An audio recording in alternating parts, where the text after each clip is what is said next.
Bom, fala galera, beleza? Aqui é o Ângelo, bem-vindos para mais um vídeo. E bom, estamos aqui de volta para dar continuidade ao Projeto MED 2020. Sim, eu sei que estavam ansiosos, recebi um monte de pedidos, um monte de comentários de vocês perguntando onde que estava o raio desse segundo vídeo. Não sei. Do Projeto MED 2020. Bom, estou aqui, fiquei um tempinho para preparar, queria trazer o melhor conteúdo possível para vocês. E bom, aqui está o vídeo. Esse provavelmente, eu acho que sem dúvidas, é o vídeo mais importante de todo o projeto, porque é nesse vídeo onde eu vou comentar como estudar as matérias, que é o que os alunos acabam mais errando ao longo do ano de vestibular. Esse é o vídeo que eu diria com o conteúdo mais pedido do meu canal até hoje. É o vídeo onde eu vou colocar todas as cartas na mesa, onde eu vou mostrar absolutamente tudo que eu sei sobre como estudar melhor as matérias para o vestibular. E bom, se você está acompanhando esse vídeo, se você está acompanhando o Projeto MED 2020, você precisa estar inscrito aqui no canal. Isso é algo importantíssimo, você precisa se inscrever no canal. Eu vou até apelar um pouco aqui, viu? Eu vou falar que esse botão aí de se inscrever é o botão que representa o gabarito da questão que você vai acertar para você passar no vestibular no final do ano.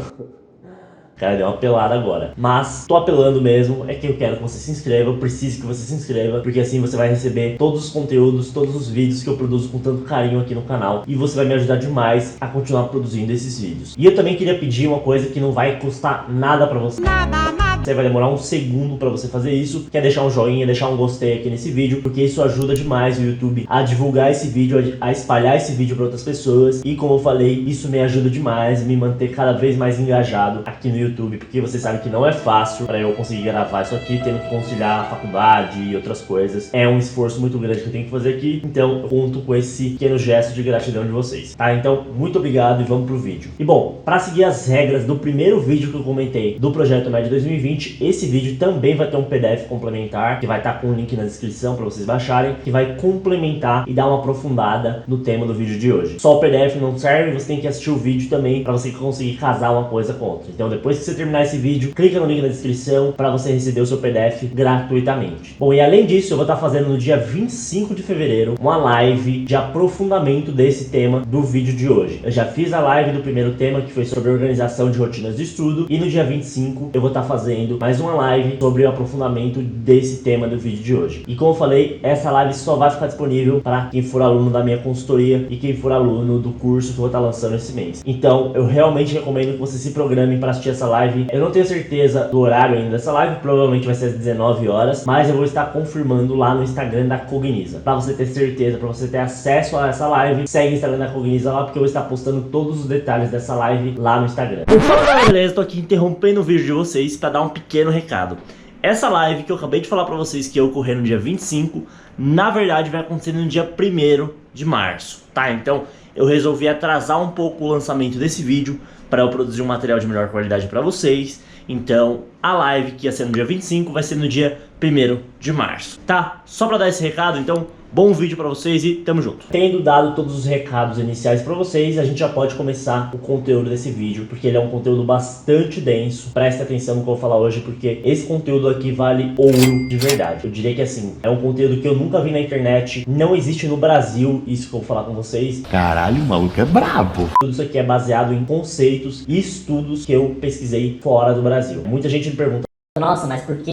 Como que você sabe essas coisas? Eu sei disso porque eu pesquisei pra mim, quando eu era estudante. Eu pesquisei essas coisas pra eu conseguir melhorar minha capacidade de estudar, minha capacidade de aprender, pra eu conseguir entrar no vestibular. Então na época eu não tinha a menor intenção de que eu ia estar com um canal no YouTube ensinando outras pessoas a fazer isso. Esse vídeo vai ser organizado em 3 partes. A primeira parte é uma parte mais de conceitos iniciais, que são conceitos que servem como base para todo o resto dos conteúdos que eu vou passar pra vocês hoje. É muito importante que vocês prestem atenção nessa primeira parte. Bom, a segunda e a terceira parte vão ser partes de aplicações práticas desses conceitos básicos que eu vou passar para vocês. Então, a segunda parte vai ser uma aplicação prática para matérias de exatas, matemática e física, e a terceira parte vai ser uma aplicação prática para matérias de humanas e biologia. Tá? Então, já entrando na parte 1 desse vídeo, nos conceitos iniciais, já gosto de ressaltar que eles são extremamente importantes. Muita gente, eu tenho certeza, que vai ficar tentada a pular já para a parte prática, para a parte de aplicação disso nas matérias, mas eu realmente recomendo que vocês assistam essa parte inicial de conceitos conceitos básicos, porque isso vai servir muito bem para vocês entenderem a lógica por trás do processo. E se vocês entendem a lógica por trás do processo, vocês conseguem replicar da maneira mais fácil e vocês conseguem até adaptar para vocês. Então, muitas das coisas que eu vou falar aqui para vocês hoje não é uma regra, não é uma receita de bolo. Eu não quero que vocês entendam isso como uma receita de bolo, como algo que é imutável para cada pessoa. Isso é uma série de conceitos, eles têm base científica. Inclusive, eu vou deixar na descrição o link para vários desses artigos que eu me baseei para desenvolver esse método. Mas esse método, eu não quero que vocês entendam isso como algo que é sagrado e imutável. Não, cada pessoa tem uma resposta diferente a cada estímulo. Cada pessoa é uma pessoa. Muitas das coisas que eu vou passar para vocês aqui, elas são base, mas muitas coisas vocês vão ter que testar em vocês e ir mudando de acordo com esses conceitos iniciais. Tentem entender a lógica por trás das coisas, porque se vocês entendem a lógica por trás das coisas, vocês conseguem fazer qualquer coisa com isso e adaptar para a realidade de vocês. São dois conceitos básicos que eu vou estar trabalhando com vocês, que eles são muito abstratos inicialmente, mas eles vão ter muita relevância na parte prática. O primeiro desses conceitos é a diferença entre entender algo e aprender algo. Eu não sei se você já ouviu isso em algum lugar. Entender e aprender tem uma diferença que é bastante relevante quando a gente está falando do ponto de vista tanto neurocientífico, tanto para o nosso cérebro, quanto na parte prática mesmo de aplicação disso em questões de vestibulares para a gente passar na faculdade. Qual que é a diferença entre entender e aprender? Entender é quando uma coisa faz sentido para você. Eu gosto de usar um exemplo para explicar esses dois conceitos. Vamos supor que você está numa aula de matemática agora e você prestou atenção na aula, absorveu tudo que o professor te passou, tudo que o professor te passou fez sentido na sua cabeça. Então você entendeu aquilo, você entendeu os mecanismos, você entendeu as fórmulas, os teoremas, por que ele está fazendo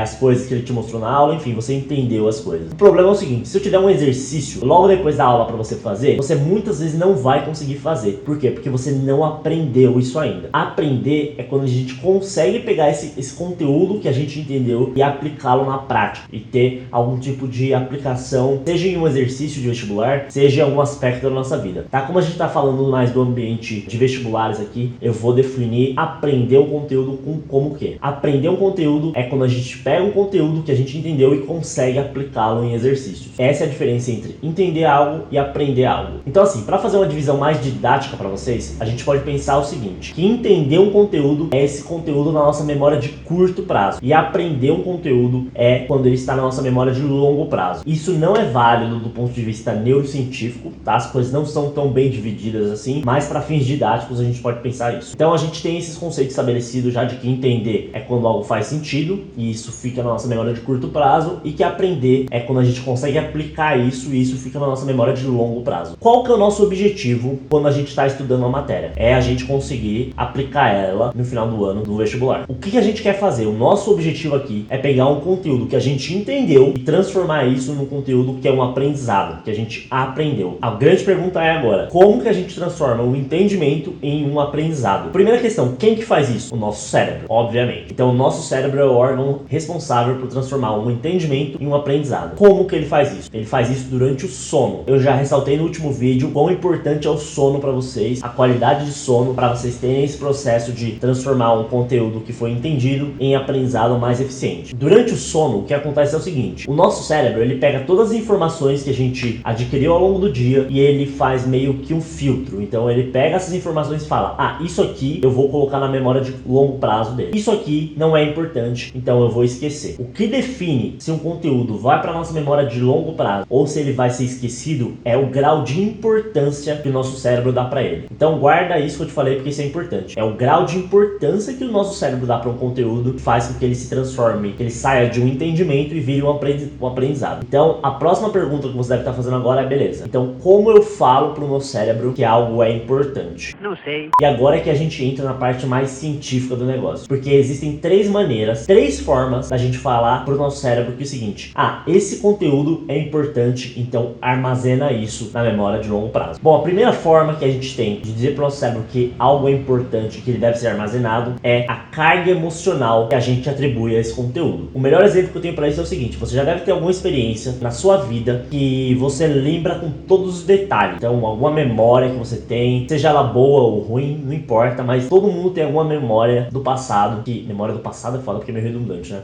mas todo mundo tem alguma memória que é muito vívida, que você lembra com muitos detalhes. E isso muito provavelmente aconteceu porque a carga emocional que você associou a essa memória é muito forte. E aí o nosso cérebro tende a guardar isso por muito tempo e às vezes até para sempre. Qual que é o problema desse componente de carga emocional? Ele é pouco aplicável no nosso dia a dia de estudos diários. A gente não consegue aplicar carga emocional para estudar, sei lá, geografia de solos. É difícil você adicionar uma carga emocional a isso. Então esse primeiro componente de carga emocional, ele não é muito utilizável. Eu não uso muito ele como uma técnica de memorização, no caso. Os outros dois mecanismos que o nosso cérebro tem de dizer que algo é importante são mais usáveis, são mais utilizáveis para o dia a dia de quem está se preparando para uma prova, por exemplo. Quais são esses dois mecanismos? A segunda forma de dizer para o nosso cérebro que um conteúdo é importante é a frequência com que a gente vai entrar em contato com esse conteúdo. Basicamente, se a gente está estudando uma coisa todo dia, o nosso cérebro vai interpretar que isso é muito importante e que isso deve ser armazenado. Isso é mais aplicável ao nível de estudos para vestibular. Isso se relaciona com as revisões. Então, as revisões que a gente vai fazer de um conteúdo são muito importantes, porque o conteúdo que a gente mais revisa tende a ser um conteúdo que a gente armazena muito mais. Inclusive, esse vai ser o tema da live do dia 25. Eu vou me aprofundar muito e eu vou passar algumas estratégias práticas para quem quer melhorar a parte de revisão e organizar como que você vai fazer as revisões. Porque muita gente, eu diria que quase todo mundo, faz revisões da forma errada e as pessoas não sabem fazer revisão quando estão no ano de vestibular. Então eu vou esclarecer tudo isso na live do dia 25. Então beleza, temos carga emocional que a gente vai adicionar ao conteúdo, que é pouco utilizável na prática. Temos a frequência de vezes com que a gente vai entrar em contato com esse conteúdo, que serão as revisões. Qual que é o terceiro mecanismo de dizer para o nosso cérebro que algo é importante? E esse é o que a gente vai mais usar no nosso dia a dia. O terceiro mecanismo é o grau de intensidade que a gente coloca ao estudar algo. Quanto mais intenso é o estudo que a gente coloca para estudar um certo conteúdo, mais o nosso cérebro vai falar: opa, isso é importante, então isso tem que ser memorizado. Eu sei, esse conceito de intensidade é o mais difícil de você compreender, porque como assim mais intensidade? A gente pode entender intensidade como um grau de energia, o nível de energia que o nosso cérebro vai gastar para tentar memorizar aquilo. A sua próxima pergunta deve ser: beleza, então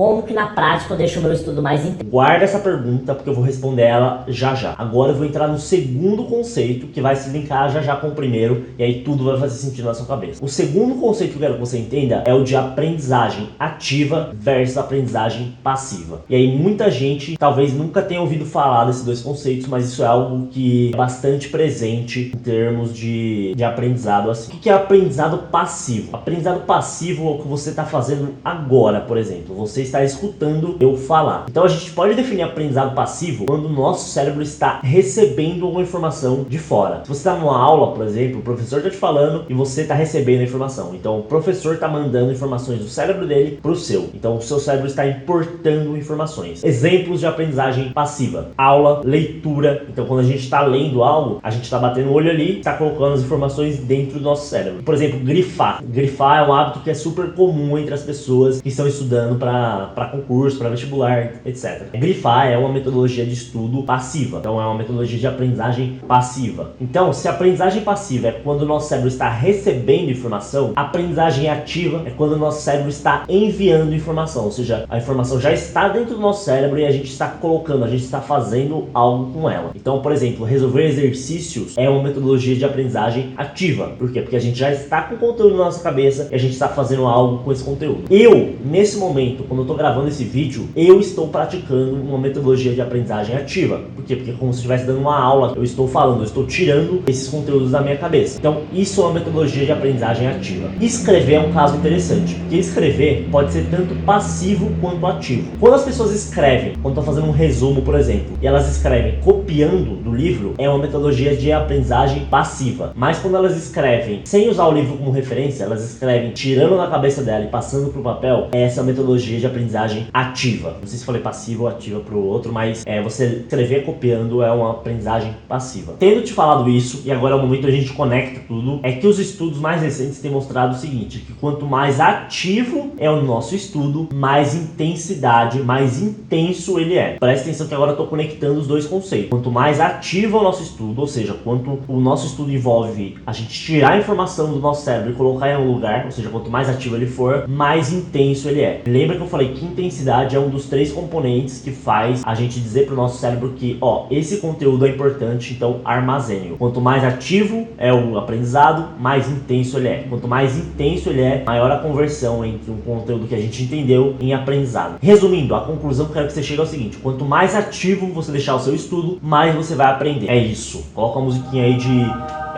divindade, sei lá, aquela musiquinha de coisa divina, tipo... Tendo falado isso, agora espero que você tenha chegado à conclusão junto comigo de que quanto mais ativo for o nosso estudo, melhor. Então você precisa buscar novas formas de deixar o seu estudo mais ativo. Como que a gente aplica isso na prática? E agora a gente entra na segunda parte do nosso vídeo, que é a parte de exatas. Antes de eu te explicar isso, eu preciso passar só mais um conceito. Eu gosto de ensinar logo nessa parte de exatas, porque ele vai ajudar muito a gente entender os passos práticos que eu vou te passar daqui a pouquinho. Esse conceito é o seguinte: a gente acha que o nosso cérebro é capaz de fazer multitasking, ou seja, de fazer mais de uma tarefa ao mesmo tempo, mas não é. Então, por exemplo, se você está assistindo, eu falo agora, você está assistindo esse vídeo com atenção, vamos supor que chegue uma notificação no seu celular agora. Por uma pequena fração de segundos, o seu cérebro vai olhar para o celular, vai ver que é uma notificação aquilo, e nessa pequena fração de segundos você parou de prestar atenção em mim. Então, o que a gente é capaz de fazer, o que o ser humano é capaz de fazer, é que ele consegue desviar a atenção dele muito rapidamente, mas ele não consegue ter atenção em 2 coisas simultaneamente. Isso é impossível. Presta atenção que isso é importante, que eu vou falar agora. Quando a gente está numa aula de exatas, o que acontece é o seguinte: o nosso cérebro, se a gente está prestando atenção no professor, o que eu espero que você esteja fazendo, se a gente está prestando atenção no professor, o nosso cérebro está absorvendo as informações, ou seja, o professor está falando e as informações estão entrando no nosso cérebro através da nossa audição, nossa visão, etc. Então assim, enquanto essas informações estão entrando, o nosso cérebro não é capaz de organizá-las ao mesmo tempo. O nosso cérebro não é capaz de absorver o que o professor está falando e ao mesmo tempo organizar essas informações na nossa cabeça. Então, o que acontece é o seguinte: as informações que a gente absorve, elas chegam ao nosso cérebro, mas elas chegam desorganizadas. E quando eu falo organizar, é que o nosso cérebro ele organiza as coisas como se fossem gavetas. Então, por exemplo, a gente tem um monte de gavetas no nosso cérebro que são gavetas, por exemplo, de características das coisas, gavetas de causas, gavetas de consequências, gavetas, sei lá, de teoremas, de fórmulas, enfim. O nosso cérebro vai colocando em pequenas gavetas. Enquanto a gente está numa aula, a gente só consegue absorver esses conteúdos, mas a gente não consegue colocar nas gavetas ao mesmo tempo. Quando eu digo que não consegue, eu estou sendo didático aqui, tá? Porque a gente faz em certo nível, mas digamos que não é um processo eficiente. E o que é legal é que algumas pessoas provavelmente fazem de maneira mais eficiente do que as outras, de maneira mais automática. Provavelmente são essas pessoas que a gente chama de pessoas de exatas. Por quê? Porque é o fato da gente não organizar os conceitos na nossa cabeça que faz com que a gente tenha dificuldade em exatas, por exemplo. E eu vou explicar isso na prática agora para você. Com certeza você já se depararam com a situação de você começar a resolver um exercício de exatas, você olha para o exercício e aí 2 coisas acontecem: ou você não sabe como começar o exercício, ou você trava no meio dele.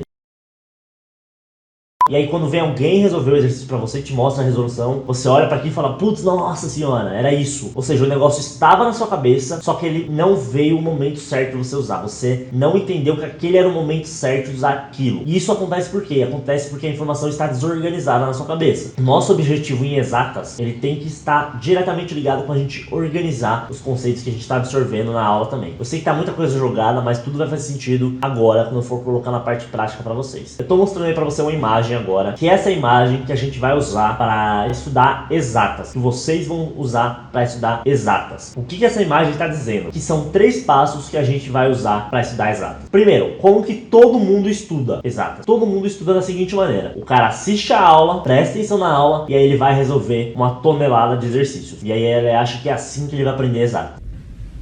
Isso pode funcionar? Até pode funcionar. Por quê? Porque essa metodologia é muito pregada até por professores, inclusive, de que a gente precisa resolver milhares de exercícios de exatas para ficar bom na matéria. Ela é muito baseada no fato de que os alunos tentam decorar todas as formas possíveis de resolver um exercício de exatas. Eles não tentam realmente entender os mecanismos, que as coisas façam sentido para eles. Eles não captam a lógica por trás da matéria. Eles tentam simplesmente decorar todas as formas possíveis de resolver. O que é menos eficiente, porque o que a gente decora, a gente esquece. Se a gente realmente aprende o negócio, a gente fixa muito mais. Então, muito disso está relacionado com o fato dos alunos não organizarem os conceitos na cabeça deles. Na imagem, são 3 passos que eu estou mostrando para vocês agora: contato primário, clarificação e exercício. O que é o contato primário? O contato primário é o primeiro contato que vocês vão ter com a matéria, como o próprio nome já diz. Então, geralmente, esse contato primário é o quê? Uma aula, mas pode ser um livro, pode ser uma videoaula, etc. Qual que é o objetivo do contato primário? É que a gente entenda o conteúdo que o professor está passando. E esse termo é muito muito importante que eu usei, que a gente entenda. A gente não vai aprender uma aula. Isso é uma questão muito de expectativa, porque muitos alunos, eles entram numa aula achando que eles precisam sair de lá sabendo fazer tudo, que viraram um mestre no conteúdo. Não. Não. A aula é simplesmente a energia de ativação. Você não vai aprender através da aula. Se fosse assim, a gente não precisaria estudar, bastava a gente assistir sua aula, já era. Então, por ser uma metodologia de aprendizagem passiva, a gente não consegue colocar o nível de intensidade suficiente para que isso se transforme num aprendizado. A aula serve só pra gente dar um start no negócio. A gente não consegue aprender só com a aula. Mas mesmo assim, é importante. Por quê? Porque a gente não aprende algo que a gente não entendeu. Então, quando eu passei aquele conceito de aprendizagem passiva versus ativa, parecia que eram coisas antagônicas, mas não. Um faz parte do outro. Você não aprende algo que você não entendeu. Você não tem um conteúdo na memória de longo prazo se ele não estava antes na memória de curto prazo. O seu objetivo no contato primário é entender a matéria. O que é importante para você no contato primário? É você ter atenção na aula. Você tem que estar totalmente atento no que o professor está falando. E aí nisso entram dois fatores importantes que muitas pessoas têm dúvidas. Na verdade, um deles é bem clichê, que é, cara, não usa o celular durante a aula. O celular hoje em dia é o maior vilão de atenção e de produtividade que a gente tem, talvez, na sociedade moderna. Desliga o celular no momento da aula, tá? Eu sei que isso é meio clichê, mas para algumas pessoas vale ressaltar que isso é mega importante. A segunda coisa que muita gente me pergunta é com relação a copiar, com relação a anotar o que o professor está falando durante a aula. E eu não recomendo que você faça isso. Por quê? Tem muito a ver com aquilo que eu te falei agora, da gente não conseguir fazer mais de uma coisa ao mesmo tempo. O nosso cérebro não consegue dar atenção para duas coisas ao mesmo tempo. Quando o professor está falando algo, no momento em que você está prestando atenção em copiar o que ele está falando, enquanto você está anotando o que ele está falando, você parou de ouvir o que ele está falando.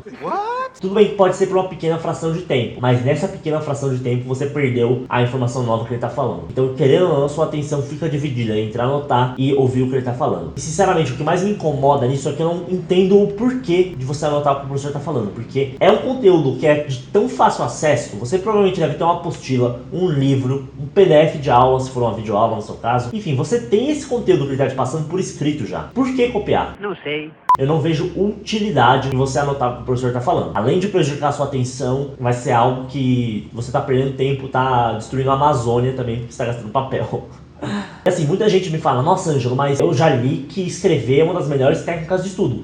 Isso é verdade, mas não dessa maneira que você está fazendo, porque o que você está fazendo, você não está escrevendo algo através de uma metodologia de aprendizagem ativa. Seria ativo se você estivesse escrevendo, tirando da sua cabeça, como eu vou falar com você daqui a pouco. Mas simplesmente ouvir o que o professor está falando e escrever é uma metodologia de aprendizagem passiva, então ela nem é tão eficiente assim para você aprender. A minha dica é, se você puder, o que eu recomendo é que você não anote o que o professor está falando durante a aula. Saindo do contato primário, a gente entra agora na fase mais diferente, assim, a fase mais nova, porque as coisas que eu falei no contato primário, muitas delas são muito clichês. Agora na clarificação é onde a gente tem o objetivo de organizar os conceitos que a gente aprendeu na aula. Então lembra que eu falei que todo mundo assiste a aula, já vai direto para os exercícios e aí eles vão mal exatos, por quê? Porque eles ficam exercitando uma coisa que não foi organizada ainda. Você não, você vai ser mais esperto, você vai organizar isso antes de começar a fazer os exercícios. Como que você faz isso? Você vai pegar um papel em branco e você vai começar a escrever com as suas palavras tudo que você entendeu da aula, tudo que você entendeu sobre o conteúdo que o professor te passou, definições, teoremas, fórmulas, tudo que você puder lembrar você coloca no papel. Como que você faz isso? Então vamos supor que você esteja numa aula de movimento uniformemente variado. Primeira coisa que eu gostava de fazer é o que é isso? Então eu gostava de definir aquilo com as minhas próprias palavras. Movimento uniformemente variado é um tipo de movimento em que há variação de velocidade. Então eu gostava de definir com as minhas palavras. Quais são as fórmulas de movimento uniformemente variado? Tem várias fórmulas. Tem a fórmula A, B, C e D. O que você faz? Anotou a fórmula A, começa a fazer perguntas do tipo, pra que ela serve? Quando que eu uso essa fórmula? Quando que eu não uso? Enfim, perguntas que vão te explicitando pra que aquele assunto, como que ele funciona. Presta atenção que é o seguinte, essas perguntas que você está fazendo do tipo, o que é isso? Pra que isso serve? Quando que eu uso isso? Essas perguntas, o que elas estão fazendo? Elas estão organizando esse conteúdo na sua cabeça. Por quê? Quando você sabe que uma fórmula tem essa função, que você usa nisso, que você tem a função disso, que, enfim, você esclarece tudo que você puder ali sobre aquela fórmula, quando você se deparar no exercício que você vai precisar usar aquela fórmula, vai ficar muito mais fácil para ela vir na sua cabeça. Por quê? Porque vai estar organizado, vai estar classificado na sua cabeça. Isso é uma metodologia ativa de estudo, então isso por si só já ajuda também na fixação daquela matéria. E sabe o que é legal também nessa parte de clarificação? Porque muitas vezes você vai estar colocando as coisas no papel e você vai descobrir várias dúvidas que você tinha sobre aquele conteúdo. Às vezes você vai estar colocando uma fórmula lá, você vai puxar uma setinha certinho, se tá, beleza. Pra que serve essa fórmula? Putz, não lembro. Então você não vai lembrar pra que aquela fórmula serve. O que você faz? Você vai tirar essa dúvida na hora já. Então olha que legal, você já tá descobrindo falhas, pequenos buracos no seu conhecimento, no seu entendimento da aula, que muitas vezes você não conseguiria preencher, ou você erraria um exercício e nem saberia por que estaria errando, mas não, você tá preenchendo isso, você tá arrumando isso antes de começar os exercícios. Isso é uma coisa que é super simples de fazer. Muita gente me pergunta: Ângelo, qual que é a diferença disso para um resumo? a clarificação, ela é muito mais simples, muito mais rápida, ela não precisa ser tão organizada, ela pensa como se estivesse preparando uma aula, mas o que você está fazendo, você está tirando o conteúdo da sua cabeça e jogando no papel, e aí esclarecendo as dúvidas que você tem a fazer esse processo. Isso é uma das coisas que tem maior impacto no seu estudo de exatas. Isso é uma das coisas mais importantes que você pode fazer para estudar exatas. Isso vai ajudar demais naquele seu processo de, não sei como começar um exercício, ou tô errando, tô travando no meio do exercício. Como eu sei que isso é uma coisa que muita gente tem dificuldade, eu vou fazer um negócio muito legal pra vocês. Eu pensei agora que eu vou gravar um vídeo paralelo a esse, um vídeo de bônus, na verdade, onde eu vou fazer algumas clarificações de vários assuntos em tempo real. Então o link para esse vídeo vai estar aqui na descrição desse vídeo também. Você vai lá, clica e você vai receber isso gratuitamente. E vai ser um vídeo bem mais aprofundado, onde eu vou mostrar na prática eu fazendo clarificação de vários temas. Eu acho que isso vai ajudar muito vocês. Eu só não vou colocar nesse vídeo porque senão ele vai ficar com 1 hora de duração e aí ninguém vai assistir, tá? Mas isso vai estar disponível para vocês. E bom, tendo saído da clarificação, a gente entra na terceira etapa, que são os exercícios. Como que todo mundo faz exercício? Modo metralhadora giratória, basicamente.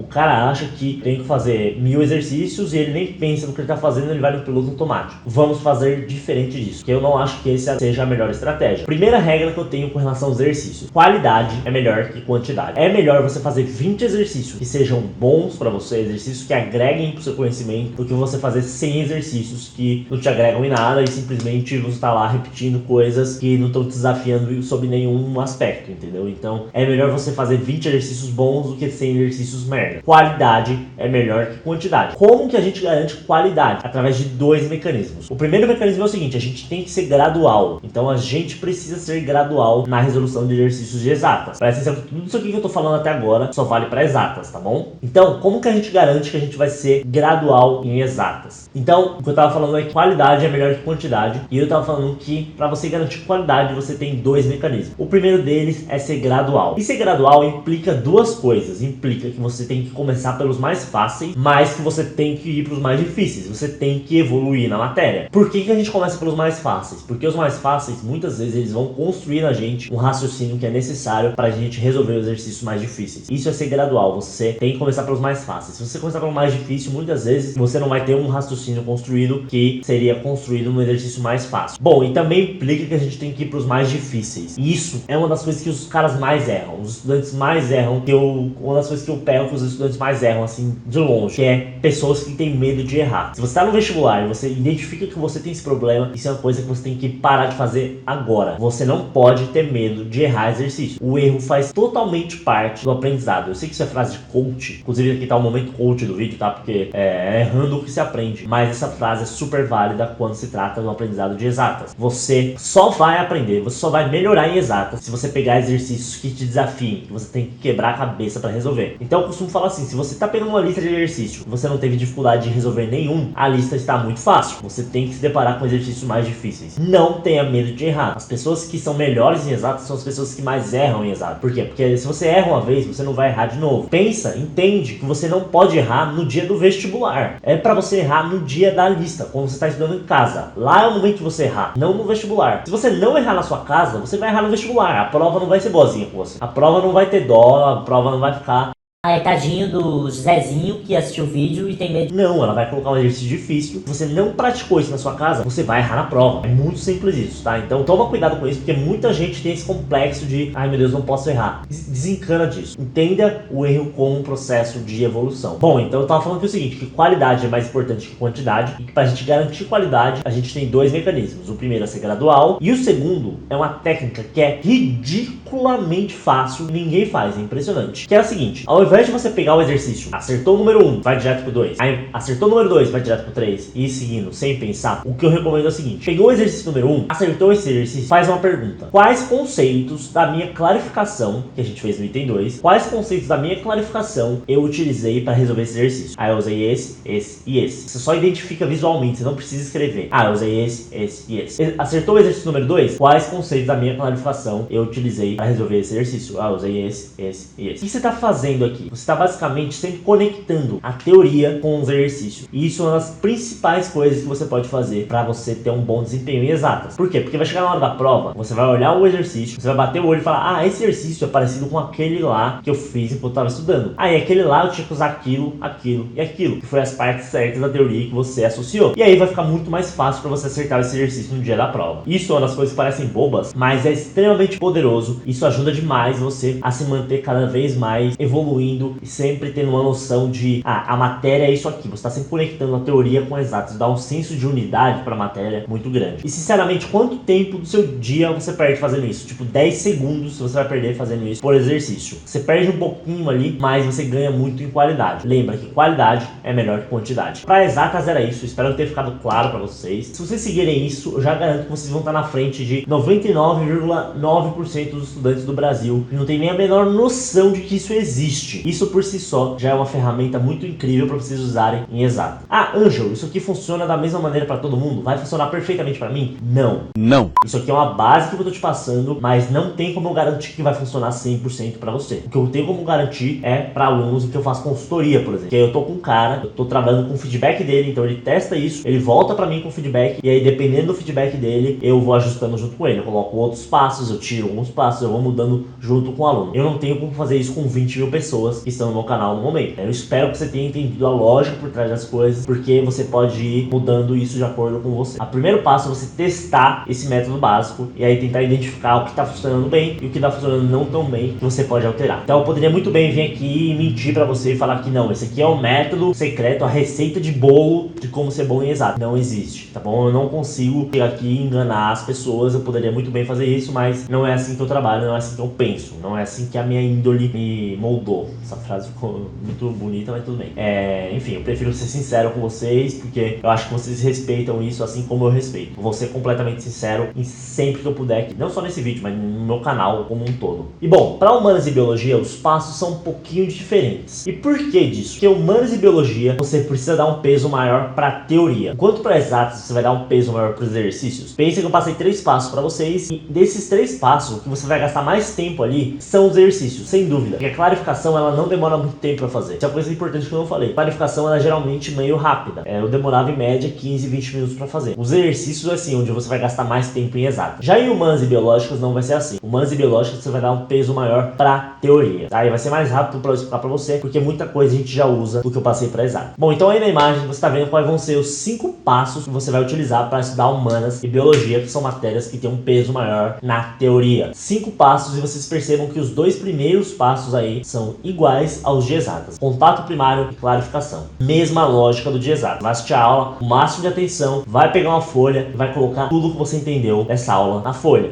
Ai meu Deus, mas por que eu vou fazer isso em humanas e biologia? Você vai fazer isso em humanas e biologia porque isso é por si só uma metodologia de estudo. Você está colocando um estudo ativo aqui. Isso é uma metodologia de estudo que vai ajudar muito você a fixar esse conteúdo e também vai você ajudar a identificar dúvidas, vai organizar o conteúdo na sua cabeça. Isso por si só é uma mão na roda, tá? É uma técnica muito boa e é muito rápida de fazer. Então os estudantes acabam gostando muito de fazer essa clarificação. O que vai mudar aqui de humanas e biologia, que você não fazia em exato, é o tipo de pergunta. Porque, por exemplo, em exatas você perguntava coisas do tipo: o que é isso? Para que serve isso? Quando que eu uso isso? Agora vamos pegar, por exemplo, Segunda Guerra Mundial, uma matéria de humanas. Você não vai perguntar quando que eu uso isso para uma matéria de Segunda Guerra Mundial. As perguntas vão ser diferentes. Então as perguntas vão ser do tipo: o que causou isso? Quais foram as consequências disso? Quais foram os componentes disso? Enfim, você vai ter perguntas diferentes, mas o objetivo é o mesmo. O objetivo é tirar o conteúdo da sua cabeça e colocar no papel para fixar melhor. Contato primário e clarificação. A partir do item 3, as coisas começam a mudar um pouquinho. Porque porque a gente tem o contato secundário e resumo. Contato secundário é simplesmente um outro contato que você vai ter através de outro meio, pode ser um livro, pode ser uma apostila, enfim. É um contato que você vai ter em outro meio que vai complementar o que você teve na aula. Vamos supor que você teve uma aula no cursinho agora, você chegou na sua casa, você fez a clarificação e agora você vai ler o material do cursinho, por exemplo. Isso é o contato secundário, tá? Você vai estar complementando as informações que você teve na aula. Uma coisa importante que eu vou falar é que assim, na aula, lembra que eu falei que seu objetivo é entender aquilo, não é aprender a matéria. Então, para você entender algo, você tem que focar mais nos conceitos daquilo. Então, nos conceitos básicos, nos teoremas, nas fórmulas, coisas mais básicas. Pegando de novo o exemplo da Segunda Guerra Mundial, o que você vai focar no contato primário na aula é o seguinte: quais foram as causas, as consequências, os componentes, os países, etc. Essas coisas mais conceituais. Já no contato secundário, o seu objetivo é adicionar detalhes para esse conhecimento que você absorveu na aula. Como assim detalhes? Coisas mais factuais. Então, por exemplo, se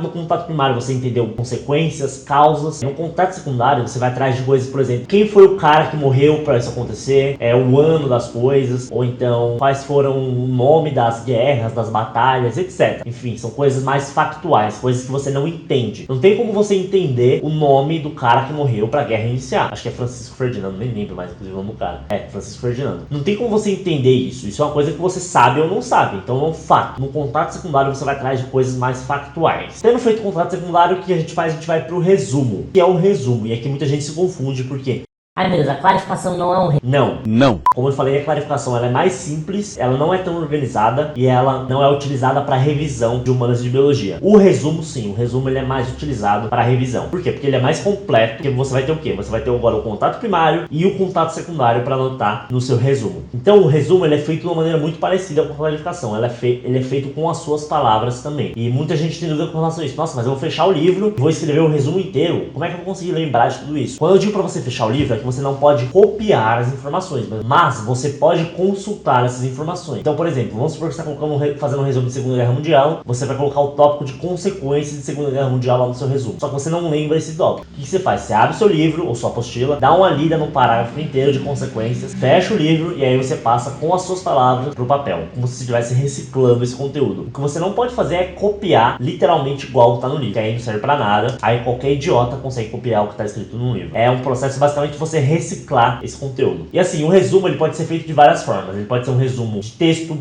com tópicos, ele pode ser um mapa mental, pode ser um fluxograma, enfim, tem muitas variações aqui. Como que você sabe qual que é melhor para você? Testando. Não tem como eu te falar. É o que eu falo para os meus alunos de consultoria. Eu auxilio eles, eu ajudo eles a testarem, eles voltam com feedback para mim, e aí eu ajusto junto com eles. Não tem como eu fazer isso com você. Então você tem que testar, você tem que identificar qual que é a melhor forma para você. Mas só com isso aqui que eu já te passei, já dá para você ter uma baita melhora, já dá para você ter uma baita base de coisa que você pode utilizar para conseguir melhorar em exatas, em tanto em humanas quanto em biologia. E o último passo são os exercícios. Os exercícios aqui, como eu já falei, são secundários. Então, o período de tempo que você vai gastar aqui, o volume de exercícios que você vai fazer aqui é muito menor do que vai ser em exato. Dê prioridade aqui para exercícios mais difíceis, exercícios de segunda fase. Por quê? Porque você já dominou muito bem a teoria. Então, se você já dominou muito bem a teoria, você muito provavelmente vai acertar os exercícios mais fáceis sem ter nenhum esforço. Vai ser uma coisa até idiota para você. Não precisa ficar perdendo tempo fazendo exercício bobinho de biologia ou de história e de geografia. Vai para os exercícios mais complicados, mais casca grossa. Por quê? Porque são exercícios que vão ajudar você a talvez complementar algum conteúdo ou tirar alguma dúvida, tá? Exercícios facinhos aqui não é recomendado, não precisa fazer. Tá, eu sei que é muita coisa que eu te passei agora. Esse, como eu falei, é o vídeo mais denso da história do meu canal. É o vídeo onde tem o melhor conteúdo, assim, a maior carga de conteúdo que eu já passei. Então é muito, muito complexo mesmo. O que eu te recomendo é o seguinte: baixa o PDF que tá aí na descrição, porque ele vai te ajudar a tentar esclarecer algumas coisas lá no PDF também. E assiste o vídeo de clarificação que eu vou colocar pra vocês.